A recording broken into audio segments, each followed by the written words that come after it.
राम राम दोस्तों। मैं विपिन पवार, ग्राम मोजीजाबाद नांगल का। और एक यात्रा हमारे नितिन स्वामी भाई के द्वारा निकाली जा रही है, जो सहारनपुर से दिल्ली तक की है। और यात्रा का उद्देश्य यही बताओगे। नितिन स्वामी भाई, सबसे पहले क्षेत्रवासियों को ये बताओ कि आर्टिकल 21 इससे हमें क्या अधिकार मिलते हैं। देखो, भारत का संविधान जो कि कल के दिन लागू हुआ था और हमें चीख चीख करके गारंटी दे कि थारा मौलिक अधिकार है अनुच्छेद 21 में एक कि शुद्ध वायु तुम्हें मिले, शुद्ध जल तुम्हें मिले और शुद्ध वातावरण मिले। लेकिन दुर्भाग्य ही रहा, ये सब कागजों में चले। पश्चिमी उत्तर प्रदेश के लिए तो ये तीनों चीजें बेकार सी लग रही, क्योंकि अगर वायु की बात करें तो दिल्ली सरकार लगातार अपने कूड़े के पहाड़ों को इस प्रदेश में, इस पश्चिमी उत्तर प्रदेश में खपत कर रही और नाम दे रखा आरडीएफ का। कूड़ा कचरा, गिल्ला कचरा फैक्ट्रियों में जल रहा, तो उससे हमारी वायु जहरीली होगी। और मैं आपको बता दूं, एक डीजल लीटर, तुम्हें क्या कहा? चलो चलो चलो, कोई नहीं। 1 लीटर डीजल अगर एक वाहन रंबाड़े से चलकर जो है बिराड़ में फूक रहा तो 20,000 लीटर से वायु प्रदूषित कर रहा। और एक व्यक्ति दिन में 11,000 लीटर शुद्ध वायु लिया, लेकिन कहीं ना कहीं हमारी वायु को जहरीली कर दी गई। दूसरी बात, अगर जल की बात करें, हिंडन, कृष्णी, काली, धमोला, पावधोई, नागदेव और सहस्त्रा, जमुई, ये सब यमुना नदी की भी जिक्र कर सके। यमुना नदी भी गंदी है पूरी। यमुना भी, गंगा भी, प्रदेश की तमाम नदियां गंदी है। लेकिन अगर पश्चिमी उत्तर प्रदेश की बात करें, अगर आपने सवाल कर लिया तो मैं बताऊं, अगर आपको यमुना को साफ करना है तो सबसे पहले ईंधन को साफ करना पड़ेगा। बिल्कुल। और ईंधन को साफ करने का सपना तब देख सको जब कृष्णी और काली साफ होगी। और कृष्णी को अगर साफ करना तो सबसे पहले आपको दमोही को साफ करना पड़ेगा। अगर ये साफ ना हुई, एक चेन है पूरा, ये इंडन बेसिन है, 400 किलोमीटर की जो है नदी है। अगर ये साफ करनी तो ये इसी तहत होगी। चाहे सरकार इसमें 50 करोड़ दे दो, चाहे 50,000 करोड़ दे दो, वो जो है इसी चैन के हिसाब से साफ हो। बाकी कितनी भी योजनाएं चलाते रहो, एक तरीके से चलना पड़ेगा, तभी हमारे पास सरकार के लिए समाधान है। अगर उनके विशेषज्ञों पे लोग का समाधान ना लिख रहा हो तो सलाह ले सके। बिल्कुल वही बात है, बुद्धि अपने में नहीं तो दूसरों से ले लो। हाँ, काम आ जा। हमें समस्या तो आर्टिकल 21 बताया कि हमें स्वस्थ जीवन एकदम पाने का पूरा अधिकार है, कि हम अपने शरीर को स्वस्थ रखते हैं, हमें पूरा अधिकार है जीने का। और इस आर्टिकल 21 का उल्लंघन इन नदी के गंदे होने के कारण हो रहा है। कैंसर हो रहा है, दूसरा कैंसर हो रहा है। और कैंसर का इलाज कराने के लिए हमारे किसान, इस क्षेत्र के किसान इतने सक्षम नहीं है कि वो बिना धरती को बेच के अपना इलाज करा सके। 5 लाख की कीमत बहुत लोगों को बहुत कम लग रही होगी, पर 5 लाख भी बहुत से परिवार बिल्कुल खर्च नहीं कर सकते अपने ऊपर, वो मरना पसंद करेंगे। ऐसी स्थिति इस क्षेत्र के कैंसर के इलाज की और रोगों की है। लीवर का कोई भी रोग हो, लीवर की कोई डिसीज हो, वो सब एकदम, कैंसर हो कुछ ही हो, वो नुकसान है। काला पीलिया दूसरा कैंसर है। लोगों को पता नहीं बीमारी का, हम तो यही से छोटे मोटे हॉस्पिटल में इलाज कराते रहते हैं। तो ये यात्रा आपने सहारनपुर से शुरू की, दिल्ली में कहाँ खत्म करोगे? सहारनपुर के भी, शिवाली पर्वत से, और जल ले रहे हैं। और वहाँ का आपके पास जल है। अगर ये जल देखा जाए तो कितना साफ जल है, जहाँ से नदी निकलती है वहाँ कितना साफ है। बीच में कितनी फैक्ट्रियां, कितने नाले इसके अंदर पड़ते हैं, जिससे जहर फैल रहा है और हमारी खेती भी बर्बाद होती जा रही है। इसी तरह से इस जल को देख के तो ऐसा लगता है कि पीने का पानी है, पर आज अगर हम अपनी काली नदी, हिडन नदी और ये कृष्णा नदी को देखें तो एकदम जहर है। दिल्ली में कहाँ तक जाओगे आप? हमें 3 मंत्रियों के पास जाना है, क्योंकि 3 ही मंत्री इससे संबंधित है जी। जल मंत्री जी, स्वास्थ्य मंत्री जी, पर्यावरण मंत्री। कितने जिले क्रॉस हो गए?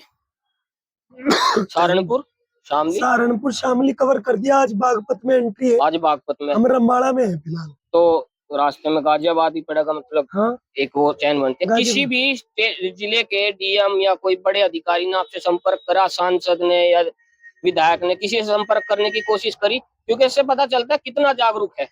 एक बड़े अधिकारी ने, इन जिलों के मैं नाम नहीं लूं, उसने बहुत बड़ा सपोर्ट दिखाया और वो हेड है, मान के चलो इस अपने जिले का। अपने जिले उसका का। नाम ही भी नहीं खोल सकते, बाकी समय अनुसार वे भी हमारे साथ ही दिखे। चलो, पर बाकी किसी भी आप जिले से निकल रहे हो, किसी भी विधायक के द्वारा या किसी भी सांसद के द्वारा कोई सपोर्ट नहीं बन पा रही। सपोर्ट ये देखो, सुनो, जागरूकता नहीं है लोगों के देखो अंदर, या पता ये है, इस मुद्दे में पैर देना नहीं चाहते। आपको क्या लगता है? अगर नेताओं को हमने वोट दी, जी सभी समाज के नेता नहीं बन सकते, चंद लोग इस समाज के नेता बने जी। और बाकी लोग उनके साथ चले।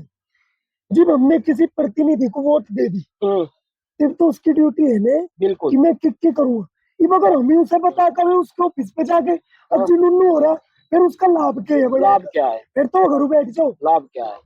तो इससे ये भी पता चला है कि सांसद विधायक क्षेत्र में क्या चल रहा है इस चीज पे ध्यान ही नहीं दे रहे, और कहीं ना कहीं वो भी भटके हुए हैं, और क्षेत्र की सारी स्थिति को बर्बाद नदियों के भी द्वारा किया जा रहा है। यहाँ हॉस्पिटल नहीं है, वैसे भी बर्बाद हो रही है, और कहीं ना कहीं हमारी भी गलती है, हम जागरूक नहीं है। तो जागरूक होना पड़ेगा। नितिन स्वामी की भाई तरह जैसे ये जागरूक हुए, अपने जल को लेके चले, एक यात्रा को इन्होंने शुरू किया। ये यात्रा आज से 3-4 दिन बाद, 5 दिन बाद दिल्ली में समाप्त हो जाएगी। उसके बाद भी अगर कोई आदमी इसे फिर दोबारा से शुरू करे, या बार बार इस पे अपनी प्रतिक्रिया देता रहे, या इसको शांत ना होने दे, तो मैं यही है सबसे अच्छा बिल्कुल एक तरीका चीज और कि कहना चाहूँ, बिल्कुल बिल्कुल। इसमें केवल एक संगठन, जी एक व्यक्ति जीत हासिल नहीं कर सकता। जी इसमें हजार संगठन चाहेंगे, जी। लाख लोग चाहेंगे, लाख लोग चाहें, जीव सफल होगी। फिर जीव सफल होगा। तो सपोर्ट बनाए रखे भाई, आगे भी जहां से चल रही है, अपने घरों से बाहर निकले और भाइयों को देख के इनसे मिले, इनके साथ में चले। 10 किलोमीटर, 5 किलोमीटर जो भी चल पाए, और दिल्ली के नजदीक जब ये जाए तो इनके साथ जनसंख्या बढ़े। मैं ये उम्मीद आप लोगों से करता हूँ। धन्यवाद। धन्यवाद भाई। हम चले थे शाकुंभरी देवी से 5 किलोमीटर ऊपर से, और हमने रास्ते में सहारनपुर में देखा जो इंडन नदी पे अतिक्रमण कर रखा लोगों ने। उसके बाद इंडन नदी जब दोबारा से आगे बढ़ रही, जब पानी उसमें आ रहा, वो सिर्फ फैक्ट्री के पानी से ही शुरुआत हो रही सहारनपुर। इतनी बुरी हालात, और यहाँ तक आते आते लगभग 3 दर्जन फैक्ट्री, 4 दर्जन फैक्ट्री ऐसी है 50 के आसपास, कि उनका सारा मलबा बिना ट्रीटेड हुए नदियों में जा। इतनी बुरी हालात यहाँ है। मैं टिगरी गांव से आने वाला हूँ, मैं टिगरी गांव का आदमी हूँ, शिव कुमार राठी।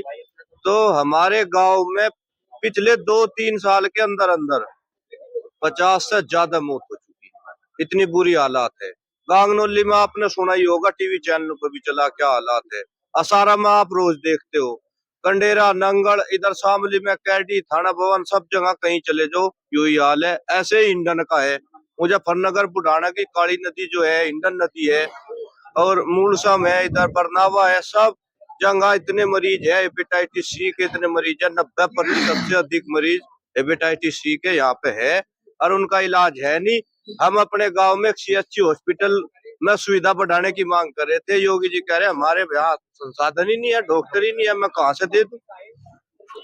अरे देना पड़ेगा, देख कहाँ से क्या देते? तुम्हारी जिम्मेदारी है ये कि यहाँ डॉक्टर दे, कैंसर हॉस्पिटल दे, एम्स दे। क्या ये हवाई बात थोड़ा ही है कि हमारे पास है नहीं? हर गली में 10-10, 15-15 डॉक्टर बैठे। किसी भी शहर में चले जाओ, 1500-1500 रुपए के पर्चे बन रहे, दवाई अलग से आ रही कई कई हजार की। तो क्या तुम शिक्षा और स्वास्थ्य, 2 मुद्दे ये भी नहीं संभाल पा रहे? आर्टिकल 21 में जीवन जीने का अधिकार दिया गया है, और आर्टिकल 21 कहता है कि हमें सांस, खाना, जो भी हमारे शरीर की आवश्यकताएं हैं वे हमें मिलनी चाहिए बिल्कुल विशुद्ध रूप से। और अगर वे भी नहीं मिलेगी तो हालत खराब हो जाएंगे, सरकारें चली जाएंगी, और इनके खराब होने से सभ्यताएं मिट जाती है। सरकारें तो क्या चीज है। इसलिए कहता हूँ कि इसे अपने को सुधार कर लो, और आम जन लोगों से भी अपील है कि वो भी इसमें थोड़ा ध्यान रखकर अपनी आवाज उठावे। आसपास जितनी फैक्ट्रियां है, जैसे पड़ोस में रमाड़ा मिल है, ये अनट्रीटेड कचरा नाले में डालता है। यहाँ पर ऊपर में पिछली बार आपने देखा 10 दिन के अंदर 15 मौत हुई, इतनी बुरी हालात हुई। CMO जांच कर रहे कि कुछ नहीं हुआ। ऐसे थोड़ा ही होता है। वो CMO जो कहते हैं यहाँ पे अगर नदी का पानी बढ़िया है, वो जांच करके देखो, पी के देखो, पता चलेगा। ये रहा सारा सा पानी आया हमारे पास अभी, बिल्कुल इतनी बुरी बदबू उसमें से आ रही, हम उसके पास नहीं जा सकते। और नदी के तो सरकार को सिर्फ ये निवेदन है, या इन हालातों को सुधार ले, ये सरकार भी चली जाएंगी और सभ्यता मिट जाएंगी अगर ये भी चीज नहीं रहनी। तो सरकार आपस में लड़ रही है, सरकार राजनीति करती है, राजनीति करो उन चीजों पे जो जीवन जीने की चीज है, और राजनीति करती है खमा-खा की बातों पे। जीवन जीने की कला खत्म होगी हमारी।